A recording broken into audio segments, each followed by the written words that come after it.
When I was a kid, I wasn't sure where my home was. We moved about every 2 years, and we lived abroad and in too many states to count. You see, my dad served 20 years in the military, and the year he retired, I graduated from my third high school. Like my two little brothers, we were military kids, and we were a traveling family. Living on a base was all we knew, and Mom did her very best to care for us, especially every time Dad was deployed. Mom was young, but taught us to be creative, and that helped us cope. The good thing about being a traveling family was that we got to visit different countries. We embraced different cultures, and we adapted well to change. It was sad at times, though, because we missed out on family reunions and celebrations, and we missed spending time with our grandparents and our cousins and aunts and uncles. It was hard to maintain relationships. We adapted, though, because that's what we do.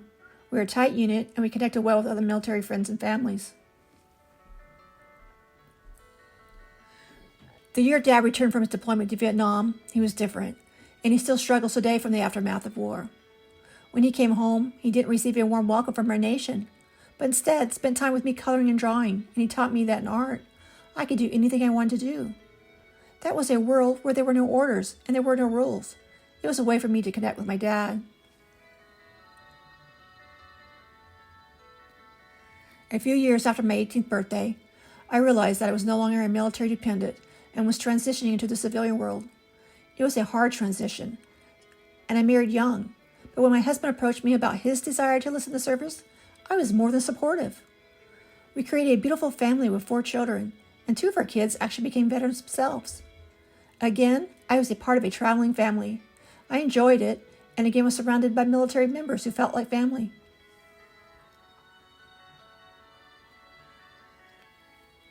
After my husband's service came to an end, we finally settled down in North San Diego County.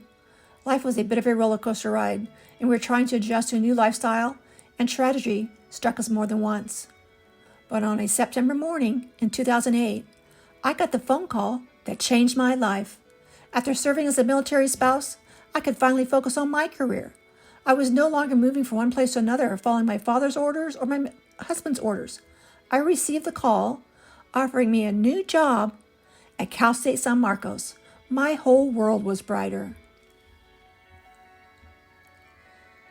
Initially, I was hired to host arts and lectures events to help me connect with a much larger demographic. Through education, I had the opportunity to connect with students in our community, and we use the arts as a tool to help people connect, communicate, create, and cope. After all these years, I was able to apply the creative skills I learned as a child. I started volunteering and facilitating multiple projects across the university and within the community.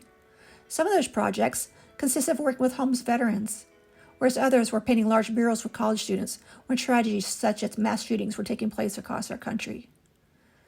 We created art to help us to express our thoughts, our concerns, our grief, and at other times, we created art to learn, to document history, and to celebrate. The opportunities have been endless. We invited special guests to campus to share their experiences, to help us embrace who we are. By creating with our students, we addressed matters that affected academia and careers, but also realities that lie beyond our campus. It's been exciting to use art as a means to help others, but at Cal State San Marcos, I also earned a 4-year degree in visual arts, and later, a master's degree in sociological practice, so I could learn even more about our military members and how to support them. So at Cal State San Marcos, I've had the opportunity to not only focus on my career, but to also obtain my education. Today, I am surrounded by people I love and people I love to support. I'm in a place that encourages innovation and growth and creativity, and it's a place that opens doors and provides opportunity. So where is home? Well, it's right here at Cal State San Marcos, a place where we embrace our differences and we accept each other for who we are. Cal State San Marcos is a place I call home.